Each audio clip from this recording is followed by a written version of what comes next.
from the West Wing, Bradley Whitford. Comedian Sarah Silverman. And from The Simpsons, the voice of Bart, Nancy Cartwright.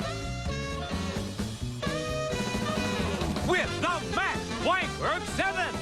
Now, here's your host, Conan O'Brien!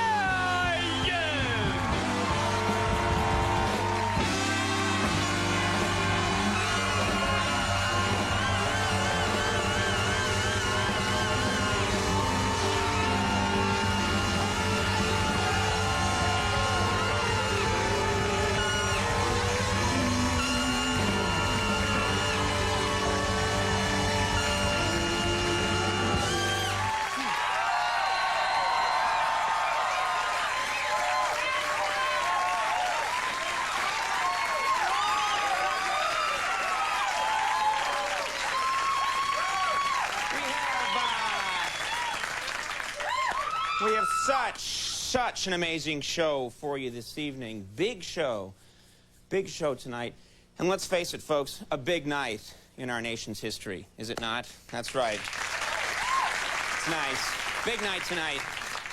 Thanks for applauding along with that. That was very well, yes it is. I'm just gonna say sincere, true things all night. It'll be boring.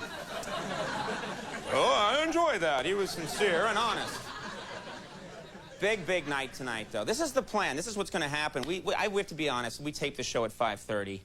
I shower, go home, sleep it off.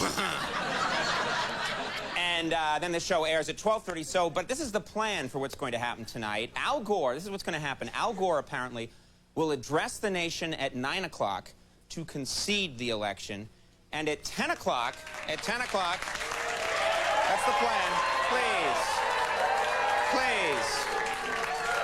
Please, guys, this is not Family Feud, all right? Let's just settle down. No, Al Gore will address the nation at 9 to concede the election, and at 10, George W. Bush will address the nation to accept the presidency. Yeah. Then, there's more. Then, at 11 o'clock, Al Gore will address the nation again, withdraw his concession, and file 10 more lawsuits. That's the idea. And so, it was a... This is a true story. It's interesting. Al Gore apparently went to bed last night without telling his aides whether he would concede, and reportedly, he thought about the decision all night long. That's what they're saying in the paper today. In fact, they say the only way Gore could finally fall asleep was by recounting sheep. That's what he said. He said that it's the only way it put him right out. I am Gore. That's it for my Gore impression. He's going to have to retire it now and just stick with my Bush impression. So it's hard to know what to do. Hard. You just have to know. George W. Bush, this is true, George W. Bush says that now that he's president-elect, his first job will be to unify the country. That's what he said, which I thought was very nice. Yeah, then Bush said his second job will be to figure out how they build those model ships inside those tiny bottles. He just doesn't know. Apparently he doesn't... Has no idea. 4 years of those, folks.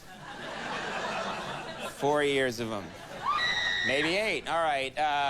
This is interesting. In an appearance today on C-SPAN, I love my C-SPAN, Clarence Thomas told several high school students that politics had zero influence on any Supreme Court decision. That's what Clarence Thomas said. Yeah, and the high school kids pretended to believe Thomas because he promised to buy them beer. That's the arrangement. That's what he said. So, it's going to work out. And then, last thing I'll mention, it was reported today, this is interesting, that Hillary Clinton has been offered $8 million to write her memoirs. $8 million. Yeah, not only that, President Clinton has offered her $10 million not to write them. That's the plan.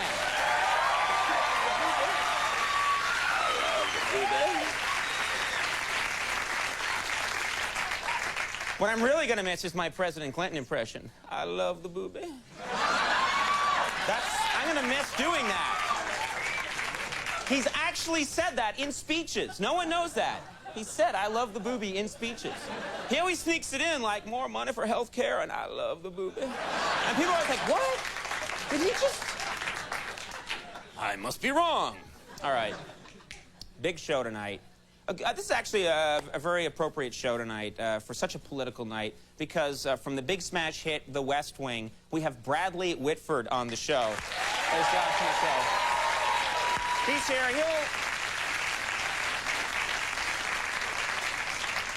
He plays a guy who knows what's happening in politics, so he could help us. Comedian, very funny comedian, Sarah Silverman is on the show. Very funny. And someone I used to work with long ago, from The Simpsons, the voice of Bart, Nancy Cartwright. Nice to have her here. I think she owes me money, actually. And right over here, he does the voices of Patty and Selma, Max Weinberg, and the Max Weinberg stuff. You do very well, Max. Very well.